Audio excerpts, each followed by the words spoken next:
I recently heard a great, impeccably sourced story about Prince Harry. It involved him in his bachelor days several years ago, stumbling drunk into a West London club full of footballers and celebrities, partying like a madman, including jokingly snogging one of the famous men, then suddenly realizing a picture of his grandmother was on the wall.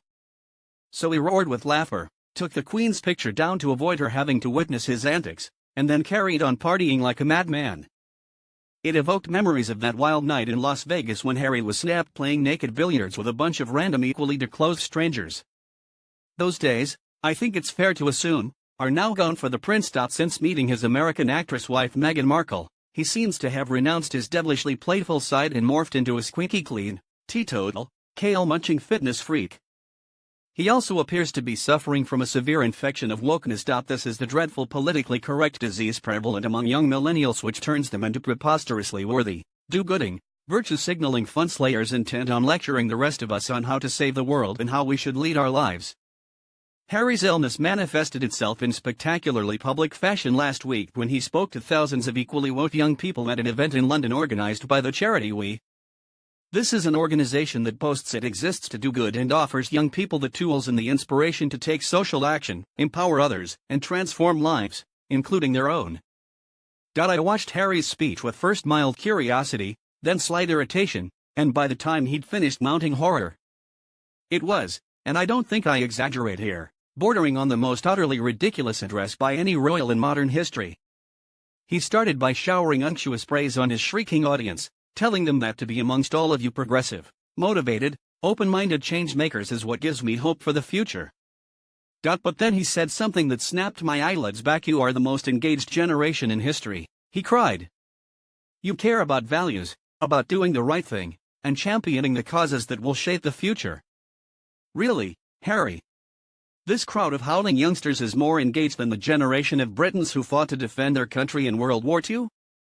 They care more about values and doing the right thing than the millions who sacrificed their lives so this generation could enjoy the freedom and democracy the victory over Hitler's Nazis brought us? Harry wasn't finished there with the reflected insults on past generations. You don't judge someone based on how they look, he bellowed, where they're from or how they identify. Right, so by inference, previous generations were just a bigoted bunch of racists then? Charming. Then he moved to his favorite subject. Mental health. Mental health is about consciousness, he claimed, whatever that means. To be happy is to be mindful, mindful of your feelings, mindful of your surroundings, and mindful of the 7 billion other humans that inhabit this planet. Oh yes, the planet climate change is a humanitarian issue, he declared, not a political one. And we've been far too slow in waking up to the issues and acting on the damaging impact our ways of living are having on the world. We now have the facts, the science, the technology, and the ability to save not just our planet but ourselves.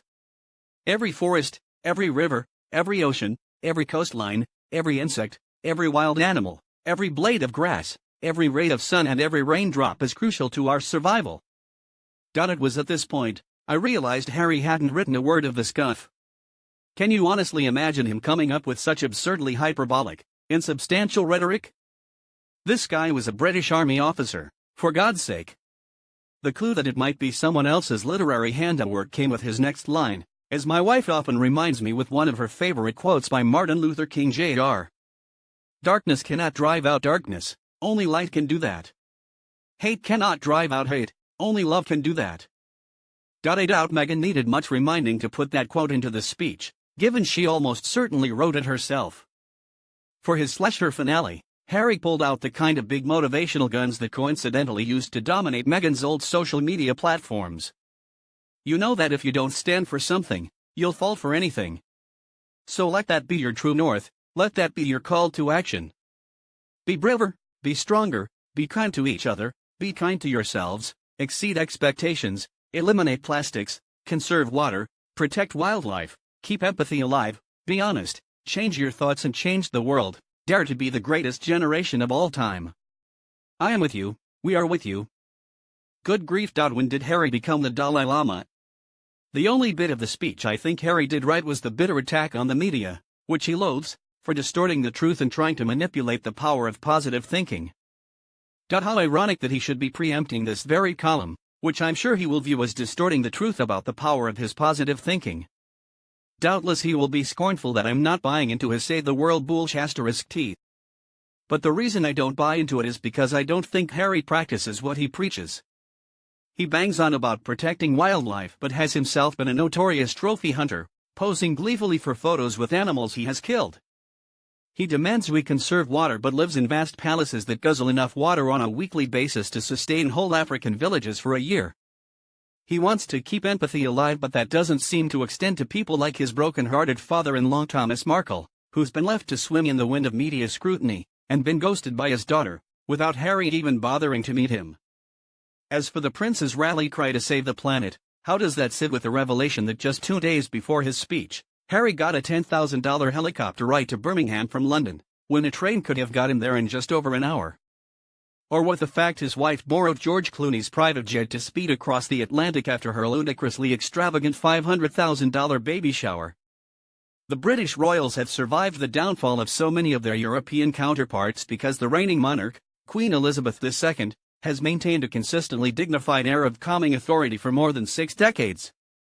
She's barely put a regal foot wrong in that entire time, and has remained hugely popular, because she has never tried to lecture people, not least because she perfectly understands that she lives a life of opulent wealth and luxury unimaginable to almost everyone else.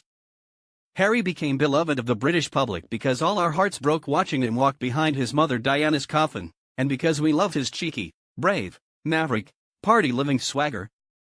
By letting his wife change him in such a dramatic and unsettlingly PC-crazed way, he's doing himself no favors at all. If the Queen's photo adorned any of the walls of that wee event, I fear Her Majesty herself would have taken it down, to spare herself the embarrassment of having to listen to any more of her grandson's new age gobbledygook. Take the fake halo off, Harry, it doesn't suit you.